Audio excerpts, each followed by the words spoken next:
अस्सलाम वालेकुम dear students. आज का जो टॉपिक है वो प्रीवियस टॉपिक से वो लिंक है। जिस तरह के हमने रिपोर्ट राइटिंग को डिस्कस किया था तो वो उसका फर्स्ट पार्ट था। Now we will discussing the second part of the report writing. तो जो second part of the report writing हम डिस्कस करने लगे हैं तो उसमें सबसे पहले हम देख लेते हैं कंटेंट हमारे पास कौन कौन से होंगे। अच्छा, कंटेंट से मुराद क्या है कि आज हम कौन सी जो टॉपिक है under the report writing second part उसके अंदर कौन कौन से जो बेसिकली हेडिंग्स हैं वो डिस्कस करेंगे। तो फर्स्ट ऑफ ऑल हम देखेंगे द बेस्ट वे और अ processing for a report writing. अच्छा, सबसे जो बेस्ट वे हम उसको ऑब्जर्व करने की कोशिश करेंगे कि पॉसिबल जो best way for the report writing वो कौन सा है। सेकेंडली हम देखेंगे फॉर्मेट कौन से होते हैं।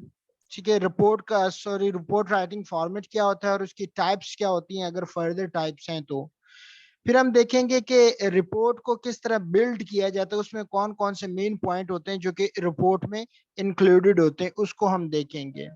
फिर हम आ जाएंगे कौन से वो पॉइंट हैं जो कि रीडेबिलिटी को, जो रीडर की अंडरस्टैंडिंग को, रीडेबिलिटी को बढ़ाते हैं, जिससे वो इजीली समझ पाता है। और एंड में हम क्या करेंगे, इसी ही रिपोर्ट राइटिंग की जो सेकंड पार्ट है उसको कंक्लूड करने की कोशिश करेंगे और देखेंगे कि कंक्लूजन क्या है इसका।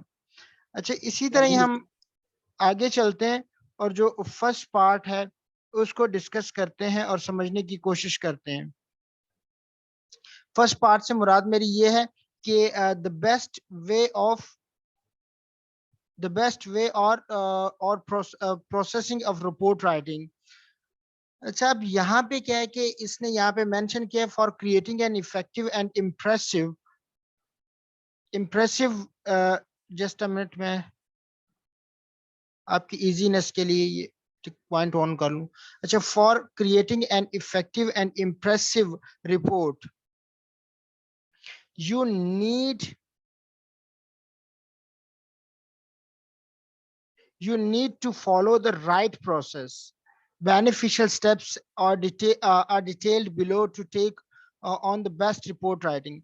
अच्छा, अब ऑब्वियस बात है कोई भी एक इफेक्टिव रिपोर्ट लिखने के लिए या कोई इम्प्रेसिव रिपोर्ट लिखने के लिए किसी पे मतलब वो समझे और उसका उस रिपोर्ट का असर हो, मतलब वो इफेक्टिवनेस पे कंसिस्ट हो, तो उसके लिए चंद एक पॉइंट्स या स्टेप्स जो होते हैं वो that should be kept in mind, उसको जरूरी तौर पे माइंड में रखना लाजमी है। अच्छा, अब यहाँ पे देखें एक होता है डिक्लेयर द ऑब्जेक्टिव। अच्छा, अब डिक्लेयर द ऑब्जेक्टिव से क्या मुराद है कि report writing needs to keep a clear objective ahead in his mind. Why is he creating a report? It assists him or her to stay focused on the report and produce quality outcomes. अच्छा, अब यहाँ पे एक बात की गई, एक जो रिपोर्ट राइटर होता है, ठीक है, ऑब्वियस बात है कि जब भी वो कोई रिपोर्ट लिखने जा रहा होता है तो उसके माइंड में ऑब्जेक्टिव होना चाहिए। ठीक है। अच्छा, ऑब्जेक्टिव से क्या मुराद है कि why is he creating a report, कि वो रिपोर्ट क्यों लिखने जा रहा है। अच्छा, अब जब वो उसे पता चल जाएगा कि रिपोर्ट क्यों लिखने जा रहा है, किसके मुतालिक लिखने जा रहा है, या उसको टॉपिक क्या है, अब इससे क्या होगा, रिपोर्ट लिखने वाले को स्टे फोकस्ड होगा। ठीक है, और वो क्या करेगा, स्टे फोकस्ड होने की वजह से वो एक क्वालिटी की आउटकम्स दे सकेगा। अब देखिए जो रिपोर्ट राइटिंग बेसिकली होती है किसी प्रॉब्लम के सोल्यूशन के रिगार्डिंग हम उसको लिखते हैं। ठीक है, इन दैट वेरी सेंस वो आ जाती है। और इसी तरह हमारे पास क्या होता है कि जब ऑब्जेक्टिव क्लियर होता है तो ऑब्वियस बात है जिस इश्यू के रिलेटेड हमने रिपोर्ट लिखी है तो that become very easy for all of us and as well as for the reader.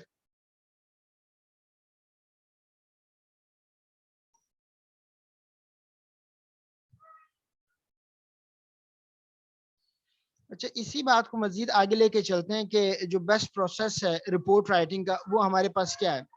तो एक तो ऑब्जेक्टिव क्लियर होना चाहिए। ऑब्वियस बात है कि जब आपका ऑब्जेक्टिव आपने क्लियरली स्टेट कर दिया, ये ना सिर्फ आपके लिए एज ए रिपोर्ट राइटर आसानी होगी, बल्कि क्या होगा कि जो ऑडियंस है उन तक भी बेस्ट आउटकम्स जो हैं, रिजल्ट जो हैं वो निकल पाएंगे, जो जिस रिगार्डिंग आप रिपोर्ट लिख रहे हैं, जिस प्रॉब्लम या इशू के रिगार्डिंग।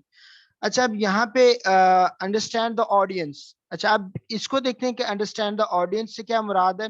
अच्छा, सिंपल अगर मैं आपको बताऊं, इससे मुराद ये कि for whom you are going to write the report.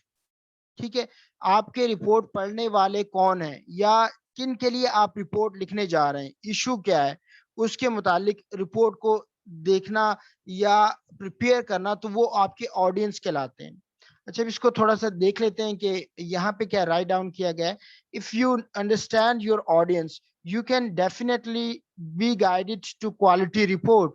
अच्छा, proper understanding can also lead the writer to alter the use of a language, supporting material and data incorporated that can elevate the satisfaction for the audience. अच्छा, एक तो ये फायदा हो जाता है कि जब एज ए रिपोर्ट राइटर आप ऑडियंस को समझ लेते हैं कि ऑडियंस कौन है आपके पास, किन के मुतालिक रिपोर्ट लिखने जा रहे हैं, तो ये आपको एक क्वालिटी रिपोर्ट लिखने में आपको हेल्प आउट करेगी। अच्छा, दूसरी बात क्या है कि एक तो क्या करेगी, ये आपको प्रॉपर अंडरस्टैंडिंग की तरफ लीड करेगी जब आपको अपने ऑडियंस का पता होगा। अच्छा, अब ऑडियंस का पता होगा तो आप उनके मुतालिक अप्रोप्रिएट लैंग्वेज जो है रिटन फॉर्म में यूज करेंगे। और जो सपोर्टिंग मटेरियल आप ले रहे हैं, ठीक है, सपोर्टिंग मटेरियल से क्या मुराद है कि लेट्स सपोज दैट कि आप एनुअल कह लें कि किसी एक स्पेसिफिक एरिया की इनकम के हवाले से रिपोर्ट लेने लगे, तो आप क्या करेंगे, जो सपोर्टिंग मटेरियल है वो लेंगे और उसको डिबेट करेंगे डिफरेंट न्यूज़पेपर वगैरह से। तो ये क्या है, आपको हेल्प आउट करेगा कि जब आप ऑडियंस से फेमिलियर होंगे कि वो कौन से इलाके के हैं या कौन से सिटी के हैं, ठीक है, या कौन से जगह से वो बिलोंग करते हैं जिनके लिए आप रिपोर्ट लिखने जा रहे हैं। तो ऑब्वियसली अगर इकोनॉमी का इशू है तो फिर आप डायरेक्ट उन लोगों के जहाँ पे वो रेजिडेंट्स हैं उन्हीं की रिपोर्ट लेंगे और उन्हीं की न्यूज से क्या करेंगे कि आप जो फैक्ट्स एंड फिगर्स हैं, स्टैटिस्टिक्स हैं, वो लेंगे।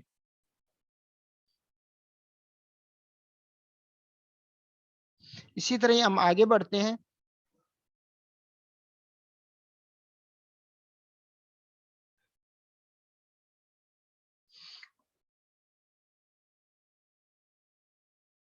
और यहाँ पे अब देखते हैं फॉर्मेट के लिहाज से। अच्छा, फॉर्मेट होता है बेसिकली किसी चीज की बनावट के लिहाज से, ठीक है, कि वो किस तरह किन किन पॉइंट पे बेस करती है। यहाँ पे हम दो चीजें देखेंगे, एक तो फॉर्मेट को थोड़ा सा देखेंगे और दूसरा रिपोर्ट्स की पॉसिबल टाइप्स कौन सी हो सकती हैं। अच्छा, अब यहाँ पे कहा गया कि for producing an effective report a particular format must be followed. अच्छा, अब देखिए ऑब्वियस बात है, एक आप इफेक्टिव रिपोर्ट क्रिएट करना चाहते हैं, मतलब इन अदर वर्ड ये से दैट के a report which have impact on the audience. Yeah, you may say that the report which you are writing, that must have effect on those for whom you are writing that very report, जिनके लिए आप report लिखने जा रहे हैं, तो ताकि उनके लिए बेनिफिशियल हो और उन पे कुछ असर रखे और उनके लिए कुछ रिजल्ट और उनको वो समझ सकें। तो उसमें क्या है कि पार्टिकुलर फॉर्मेट, ऑब्वियसली अगर आप फॉर्मल रिपोर्ट लिखने लगे तो गवर्नमेंट का स्ट्रक्चर होगा उसको फॉलो करेंगे। अगर आप न्यूज रिपोर्ट की बात कर रहे हैं तो उसका अलहदा फॉर्मेट होगा। इसी तरह अगर आप एनुअल रिपोर्ट की बात कर रहे हैं स्कूल की या किसी यूनिवर्सिटी की या कोई पर्टिकुलर चीज हो सकती है, तो उनका हर एक का क्या होगा, एक मखसूस जो है ना वो पैटर्न होता है। तो अगर बेसिकली हम इसको डिवाइड करें रिपोर्ट राइटिंग को, वो दो तरह की होती है, एक फॉर्मल फॉर्मेट होता है, एक इनफॉर्मल फॉर्मेट होता है। अच्छा, अब यहाँ पे क्या है कि based on a parameter like a presentation और अ रिपोर्ट। अच्छा, ये क्या होता है कि जो पैरामीटर होता है, ये कह लें कि फॉर्मेट होता है, उसमें एक काइंड ऑफ अ पैरामीटर दिया गया होता है कि किस तरह आपने प्रेजेंटेशन को प्रेजेंट करना है और कौन कौन से जो पॉइंट हैं you are suppose to include in your presentation of report, कि आपने कौन से जो रिपोर्ट के बेसिक कंपोनेंट्स हैं या पॉइंट्स हैं या हेडिंग्स हैं वो शामिल करनी है। अच्छा, इसी तरह हम आगे बढ़ते हैं कि टाइप्स ऑफ रिपोर्ट, मेनली तो दो टाइप्स आ जाती हैं, फॉर्मल और इनफॉर्मल। दूसरा टेक्निकल या किसी प्रॉब्लम सॉल्विंग के रिलेटेड हो सकती है रिपोर्ट, या फिर कोई एनुअली आपने किसी स्कूल के रिगार्डिंग या किसी यूनिवर्सिटी के रिगार्डिंग या कोई भी गवर्नमेंट का ऑफिशियल इदारा उसके रिगार्डिंग आपने कोई रिपोर्ट बनानी है, तो वो एनुअली बेस करती है। और कुछ जो रिपोर्ट होती है बेटा, वो क्या होती हैं, दे आर बेसिकली फाइनेंशियल के रिगार्डिंग होती हैं, ठीक है। वो किसी कंट्री की हो सकती है, किसी बैंक की हो सकती है, तो वो kind of a report writing होती है, वो different kind of report writing आ जाती है। अच्छा, designing of a template if any, ये एक सेपरेट बात है, इसको इग्नोर कर दें। इसी बात को हम आगे लेके चलते हैं और देखते हैं। अच्छा, अब यहाँ पे क्या आ गया कि प्लानिंग द रिपोर्ट। अच्छा, जब आप रिपोर्ट बनाने लगते हैं तो सबसे पहले प्लानिंग में क्या चीज आ जाती है, कंसीडर द ऑडियंस। वही बात जो प्रायर मैंने मेंशन की कि आपका रिपोर्ट के रिगार्डिंग कोई भी एनुअल रिपोर्ट हो, फॉर्मल रिपोर्ट हो, किसी प्रॉब्लम की सोल्यूशन की हो, या फाइनेंशियल रिपोर्ट हो, आपका ऑडियंस को कीप इन माइंड बहुत इंपॉर्टेंट है, ठीक है। देन आप क्या करते हैं कि रिसर्च करते हैं, डाटा कलेक्ट करते हैं उस रिपोर्ट के मतलब। ऑब्वियस बात है, अब ऐसे तो नहीं हो सकता ना कि आप फौरी रिपोर्ट लिखना शुरू कर दें। आपको डाटा कंसल्ट करना पड़ेगा, आपको रीड आउट करना पड़ेगा उस मुतालिक जो रिपोर्ट है, जो आपको डाटा मिलेगा या जो आपको इंफॉर्मेशन मिलेगी, वो आप क्या करेंगे, वो अपने रिपोर्ट में शामिल करेंगे। इसी तरह विजुअल एड से मुराद है कि कोई ग्राफ वगैरह शामिल करने हैं, वो इसमें आ जाते हैं, वो विजुअल एड्स कहलाते हैं। अच्छा, फिर आ जाता है राइटिंग प्रोसेस, प्रोग्रेस रिपोर्ट। अच्छा, अब क्या होता है कि जब राइटिंग का अमल आ जाता है, उसमें क्या है कि इंट्रोडक्शन को शामिल किया जाता है, ठीक है। फिर क्या होता है, प्रपोज पर्पस ऑफ रिपोर्ट जो है, काइंड ऑफ ऑब्जेक्टिव है, उसको भी माइंड में रखा जाता है जब आप रिपोर्ट राइट करते हैं। अच्छा, फिर आ गया प्रेजेंटेशन। अब देखें, जब आपने प्रेजेंट करना है रिपोर्ट को, तो सबसे अगर जनरली हम बात करें तो table of content. Table of content से क्या मुराद है, जिस तरह मैं हर लेक्चर के शुरू में आपको बता देता हूँ कि ये कंटेंट्स होंगे और इसको हम डिस्कस करेंगे, इसी तरह जो आपकी रिपोर्ट होती है वो उसकी क्या करते हैं, कंटेंट आप लिख लेते हैं, ठीक है, ऐड करते हैं रिपोर्ट प्रेजेंटेशन जब प्रेजेंट करते हैं। अच्छा, इसी तरह आप इसको अगर मजीद समझें कि कोई बुक होती है, उसमें टेबल ऑफ कंटेंट पहले दिया गया होता है, चैप्टर 1, चैप्टर 2, और उसके अंदर जो टॉपिक होते हैं वो मेंशन किए होते हैं, अगेंस्ट उसके पेज भी दिया होता है, तो उसको हम टेबल ऑफ कंटेंट कहते हैं, उसको ऐड करना। अच्छा, फिर क्या होता है, ओवरऑल जो समरी है आपकी रिपोर्ट की, फर्स्ट आपने क्या करना है, उसको एक्सप्लेन करना है, ताकि ऑडियंस को पता चल जाए कि आपकी जो रिपोर्ट है वो किस बारे में, एक शॉर्ट समरी आपने वहां पे मेंशन कर देनी। अच्छा, फिर प्रेजेंटेशन में ऑब्वियस बात है कि आपने पिक्चर्स ऐड करनी है। अच्छा, पिक्चर ऐड करने से ये फायदा होता है कि कुछ चीजें आप वैसे नहीं समझ पाते, बोलने से किसी की तवज्जो नहीं होती, तो आप क्या करते हैं कि ऑडियंस का इंटरेक्शन लेने के लिए आप क्या करते हैं, पिक्चर ऐड करते हैं। इससे क्या होता है कि आपकी जो रिपोर्ट प्रेजेंटेशन है, that become effective for the audience. इसी तरह फिर ग्राफ वगैरह और चार्ट वगैरह इसमें वो मजीद आ जाते हैं। अच्छा, अब यहाँ पे बेटा बात हो रही है कि बिल्ड द रिपोर्ट। अच्छा, अब रिपोर्ट बिल्ड करने की जब से बात आई है, तो बेसिकली क्या होता है कि रिपोर्ट को बिल्ड, आमतौर पे क्या होता है कि रिपोर्ट जो है वो आपके समरी पे कंसिस्ट होती है, एग्जीक्यूटिव समरी कहते हैं, मतलब शॉर्ट समरी होती है, वो भी उस रिपोर्ट के रिगार्डिंग। अच्छा, उसके बाद आ जाता है आपके इंट्रोडक्टरी पार्ट। आप इंट्रोडक्शन लिखते हैं, पहले समरी दे देते हैं, फिर ओवरऑल इंट्रोडक्शन लिखते हैं, फिर उसके बाद बॉडी आ जाती है आपकी रिपोर्ट राइटिंग में। अच्छा, बॉडी में क्या होता है, डिफरेंट आइडियाज आप उसको मेंशन करते हैं, दैट एट द एंड आप उसको क्या करते हैं, कंक्लूड करते हैं। चलो आइए भी इसको मैं रीड आउट करता हूँ, सो यहाँ से बेहतर कंसेप्ट आपको मजीद मिल जाएगा। अच्छा, यहाँ पे उसने कहा है, generally a report consist of 4 elements. क्या होता, आमतौर पे जो रिपोर्ट होती है अगर हम जर्नली लें तो वो 4 पॉइंट पे मुश्तमिल होती है। फर्स्टली आपके पास एग्जेक्टिव समरी आ गया। अच्छा, अब एग्जेक्टिव समरी क्या होता है, after the report is finished. अब ये तो पॉसिबल नहीं है कि आप पहले समरी लिख दें, ऑब्वियस बात। आप अपनी पूरी रिपोर्ट तैयार कर लेंगे, तैयार करने के बाद फिर क्या करते हैं, उसको समराइज कर लेते हैं विद इन शॉर्ट वर्ड, ठीक है। इसको हम कहते हैं एग्जीक्यूटिव समरी। और उसने यहाँ पे ये मेंशन भी कर दिया, आफ्टर द रिपोर्ट फिनिश्ड जब कर लें तो वो एट द एंड समरी लिखें उसकी, अगरचे कि उसको इंट्रोडक्शन से पहले लिखना है, क्योंकि जब आप पूरी रिपोर्ट लिख लेंगे तब उसको आप समराइज कर पाते हैं। अच्छा, फिर आ जाता है आपके पास इंट्रोडक्शन पार्ट। अच्छा, इसमें क्या करना होता है, describe the structure and the table of content. आपने क्या करना होता है, स्ट्रक्चर को डिस्क्राइब करते हैं और टेबल ऑफ द कंटेंट्स जो है उसको मेंशन करते हैं। अच्छा, टेबल ऑफ कंटेंट से क्या मुराद है, जो कि आपने एक आउटलाइन बनाई होती है उसको वन बाय वन जो है एज ए इंट्रोड्यूस करवाते हैं इंट्रोडक्टरी पार्ट में। अच्छा, उसके बाद क्या आ जाता है आपके पास, बॉडी आ जाती है। बॉडी से क्या मुराद है कि जो आपका रिपोर्ट जिस चीज के रिगार्डिंग है, आपने इंट्रोडक्शन लिखा, तो जब वन बाय वन जो आइडियाज उस रिपोर्ट के रिगार्डिंग इस टॉपिक के मुताबिक, वो आप क्या करेंगे, वन बाय वन जो है मेन टेक्स्ट में उसको मेंशन करेंगे। और एट द एंड आप क्या करेंगे कि सिस्टमैटिक एंडिंग करेंगे, जो जिस चीज के मुतालिक आपने एज ए होल रिपोर्ट लिखी है, उसको क्या कर देंगे, कंक्लूड कर देंगे, सम अप कर देंगे, और उसमें आप आउटकम्स बता देंगे कि उस प्रॉब्लम का क्या सोल्यूशन है या उसका क्या रिजल्ट निकला है, वो आप मेंशन कर देंगे।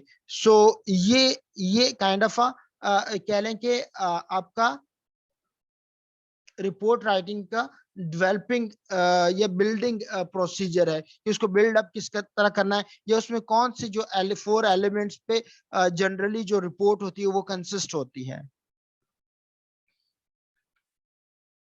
इसी तरह हम आगे बढ़ते हैं और देखते हैं रीडेबिलिटी। अच्छा, ये बहुत ही इंपॉर्टेंट पॉइंट है। रीडेबिलिटी से क्या मुराद है कि लेट्स सपोज दैट मैं इसको पढ़ रहा हूं और मुझे समझ आए, तो इसकी रीडेबिलिटी मतलब प्रॉपर है। रीडेबिलिटी से क्या मुराद है कि जो इसको पढ़े उसकी रीडिंग कंप्रिहेंशन वो इनेबल हो जाए, उसको वो चीज समझ आए। अच्छा, जब रीडेबिलिटी की बात करते हैं तो उसमें क्या चीज आ जाती है, addition of facts. Just a minute. क्या है कि एडिशन ऑफ फैक्ट्स। अच्छा, एडिशन ऑफ फैक्ट्स से क्या मुराद है, हकायक को शामिल करना। ठीक है, मतलब जिस चीज के रिगार्डिंग आप रिपोर्ट लिख रहे हैं तो उसके रिलेटेड जो भी हकाइक्स हैं, मतलब हकीकतें हैं, ट्रूथ है, उसको मेंशन करना। Figures and data adds up the readability of the report.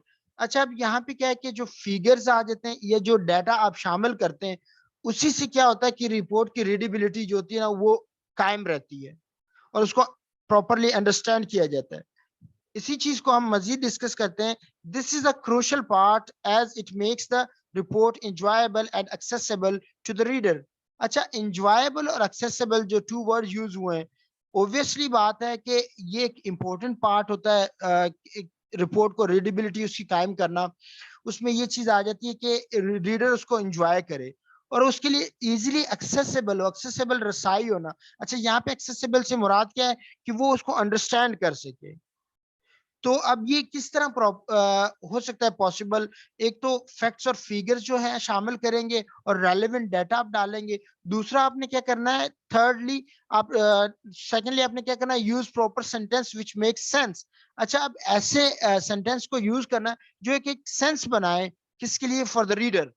मतलब क्या है, in other words it could be in such a precise way that reader can easily understand it, वो इजीली उसको अंडरस्टैंड कर सके। और जब हम इजीली अंडरस्टैंड करते हैं तो उससे मुराद ऑब्वियस ये है कि प्रॉपर सेंटेंस, प्रॉपर ग्रामर और फैक्ट्स वगैरह को शामिल किए जाए, ताकि रीडर की जो अंडरस्टैंडिंग जो एबिलिटी है वाइल रीडिंग द रिपोर्ट, वो क्या, वो इनहेंस और उसको वो इजीली कंप्रीहेंड कर सके। अच्छा, अब इसको हम कंक्लूड करते हैं और आज के लेक्चर की इख्तिताम करते हैं।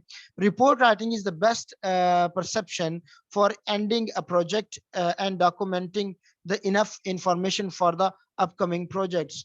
अच्छा, आप जो रिपोर्ट राइटिंग है, एक तो ये है कि आप एक तरह डॉक्यूमेंटेड कर लेते हैं। ठीक है, कोई भी जो आप प्रोजेक्ट कर रहे हैं, ठीक है, ऑब्वियसली आप देखें कि एक आपने प्रोजेक्ट करना है, उससे पहले आप एक रिपोर्ट तैयार करते हैं, फिर उस प्रोजेक्ट के रिगार्डिंग आप करते हैं रिपोर्ट पेश करते हैं, फिर उस बेस पे क्या होता है, प्रोजेक्ट आपको एलोकेट होता है।